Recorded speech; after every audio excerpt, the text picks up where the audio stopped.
आज आपण देश सेवा करून 25 वर्ष पूर्ण झाले आणि आज मुरुडकरांनी आणि आपला मित्रपरिवार जो आहे त्या मित्रपरिवाराने आज आपला सेवाकृती सत्कार सोहळा या ठिकाणी आयोजित केलेला आहे। तुम्ही काय सांगाल आजच्या दिवसात जाऊ इच्छिता? वक्ता तर नाही मी, पण तरी पण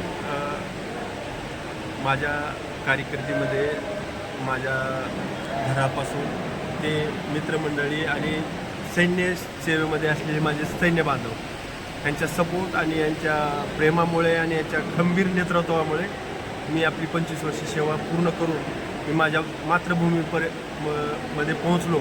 त्याच्यामुळे मी सर्वांचा, माझ्या आईवडिलांचा, माझ्या परिवाराचा आणि माझ्या सर्व मोठे आणि लहान प्रेम आणि आशीर्वाद देऊन पूर्ण झाल्यामुळे सगळ्यांचा मी आभार मानतो।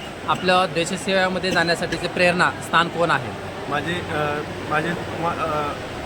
सगळ्यात लहान मामा बिभीषण दत्तवाळकर यांनी ह्या सुरुवातीला सपोर्ट करणं आणि याला चालना देण्याचं काम त्यांनी केलं आहे। यानंतर तुम्हाला ज्या वेळेला तुम्ही जॉईनिंग केलं, सुरुवातीची जॉईनिंग आणि तुम्ही कुठल्या कुठल्या भागामध्ये काम केलं? कारण भारत देश हा खूप मोठा देश आहे आणि या देशामध्ये वेगवेगळे घटक राज्य आहेत, तर वेगवेगळ्या घटक राज्याचा देखील तुम्हाला काय अनुभव आला?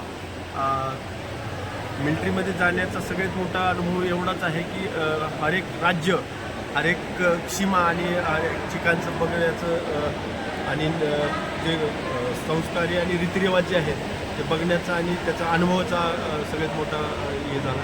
त्याच्यामध्ये सिकंदराबाद झालं, तर साऊथ इंडियन, त्याच्यानंतर जम्मू काश्मीर, सियाचीन, लेह लडाख, गांधीनगर, गुजरातवाला इलाका, राजस्थान, अशा वेगवेगळ्या राज्यात काम करून आणि तिथले संस्कार आणि रीतिरिवाज शिकायला मला मिळतं। 25 वर्ष आता पूर्ण सेवा केली, सेवा करून आपण सुखरूप अशा घरापर्यंत पोहोचलेला आहात, ठीक आहे ना? तर इथून पुढे तुम्ही देशासाठी अजून काय करण्याची इच्छा आहे? जरी गणवेश जरी उतरला तरी मनातली जी ही वर्दी आहे ती कधीच कुणी उतरू शकत नाही। आणि आज जरी किंवा उद्या जरी कुणी मला 2 वर्षापूर्वी जरी कोणी म्हटलं की जा आणि तुला लढावं लागेल, तर बंदूक घेऊन बंदूक लढायची तयारी आणि ताकद माझ्यामध्ये आहे। युवकांना काय आवाहन कराल? युवकांना येत होतं की आपल्या देशासाठी किंवा आपल्या स्वतःसाठी एक डिसिप्लिन आणि व्यसनाधीन न होता देशाची सेवा किंवा कुठल्याही क्षेत्रामध्ये चांगलं काम करावं ही युवकांना माझी सल्ला आहे। तर आता माझे काही प्रश्न असे आहेत, आपण देशसेवेत काम करत असताना 25 वर्ष देशसेवा केली आणि ज्या गावात वाघ आलेले वाडी वाघोली त्या गावातून आपण आलो आहे, आपल्याला आपली सहचारणी मनीषाताईची काय साथ, मनीषाताई काय बोलताल आपण आपले आपण आपलं समाधान देशसेवेसाठी, आपले पती देशसेवेसाठी 25 वर्ष आपण त्यांना साथ दिलेली आहे, एक चांगलं कार्य केलेलं आहे, ठीक आहे? त्यांना एवढा आनंद झाला ते शब्दात व्यक्त करू शकत नाही। यानंतर मी त्यांच्या आईसाहेबांशी बोलतो, कारण जे आईचं स्वप्न असतं, आई आणि वडील दोघंजण मी आहेत, प्रातिनिधिक स्वरूपात मी आईसाहेब आपलं सुपुत्र बघा, आनंद अश्रू, एका मातेचे आनंद अश्रू पाहू शकता आपण या ठिकाणी, कारण एक सुपुत्र आपला देशाच्या सेवेसाठी देखील त्या ठिकाणी सुपुत्र आपण सीमेवरती जाऊन लढतात आणि भारताच्या कानाकोपऱ्यामध्ये क्षीरसागर साहेबांनी जे काम केलेलं आहे, की अतुलनीय काम केलं आहे, देशातील प्रत्येक युवकांना एक प्रेरणादायी असं कार्य आहे। मी आता त्यांच्या अण्णाची प्रतिक्रिया घेतो। अण्णा, काय प्रतिक्रिया आहे? एक आनंद अश्रू आपण या ठिकाणी पाहू शकताय, काय वाटतं आपण? कारण ते सोपं नाही, स्वतःचा मुलगा देश सेवेसाठी मिलिटरीत जेव्हा जातो तेव्हा एक एक क्षण जेव्हा युद्धाचा कारगिलसारख्या ठिकाणी युद्ध करत असताना जिथं 42 डिग्री सेंटिग्रेडपर्यंत तापमान जात होतं, काय भावना आहेत अण्णा? बोला अण्णा। एक एक क्षण, एक एक दिवस वाट लावला, दीदीने तिने काम करून दाखवलं, देशाकरता लढाई करून आला। आम्हाला बाप्पाला पण त्याच्याकरता आम्ही खूप कष्ट घेतलं, त्यानं आमच्याकरता खूप कष्ट घ्यायला लागलं।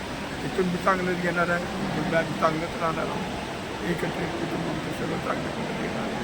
देशाकरता अजून मी बोलवलं तर आम्ही अजून बी त्याला नाराज करू। येस अजून जरी बोलवलं तर देशासाठी अजून पाठवण्यासाठी तयार आहे जेव्हा अजून देशाला जाणार गरज पडेल हे दोघंही आई वडील आपल्या मुलाला देश सेवेसाठी पाठवण्यासाठी तयार आहे कसं त्याला दारात आहे. यस ताई सहचारणी काय अडचण नाही येस काय मारल्यानंतर आम्ही ते बंदूक घेऊन हातात त्याला जांभूळ उभा करणार हे पाहू शकता आपण देशावर प्रेम काय जसं असेल तसं असेल साहेब एक वेगळा प्रश्न आहे आपण ज्या गावातून आलो भारतातलं एकमेव असं गाव वाडीवागोली त्या गावात एस टी गेलेली नाही रस्ते खराब आहेत शेतकरी आज परेशान आहेत सर्व नागरिक परेशान आहेत आपण राज्य सरकार केंद्र सरकारला आपण काय आवाहन केलं आपण देशासाठी सेवा केली 25 वर्ष सेवा केली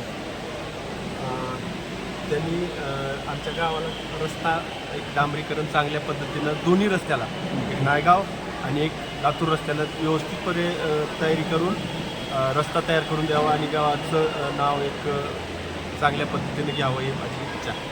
पण आपण बाकी युवकांना काय आवाहन करायला हा देश युवकांचा आहे युवकांना काय आवाहन करा लोकांना हेच आवाहन करतो की त्यांनी मिलिटरीसाठी किंवा स्वतःच्या शरीरासाठी आजकाल आजार ह्या काही गोष्टी भरपूर झालेल्या आहेत त्यासाठी स्वतःची कसरत केली तर स्वतः निरोगी आणि सुदृढ राहील आणि स्वतः परिवार तो व्यवस्थितपणे चालू शकतो ही माझी पण आता शेवटचा आपण एक हौशी जलतरण ग्रुपच्या माध्यमातून मुरुडमध्ये बायपास रोडला एक हजारो मुलांना आपण त्या ठिकाणी पोहण्यासाठी शिकवलेलं आहे त्या अनुषंगाने इथून पुढं ही कार्य कधीही बंद नाही होणार जोपर्यंत मी जिवंत आहे तोपर्यंत मुलांना शिकवण्याचा पोहायला शिकण्याचा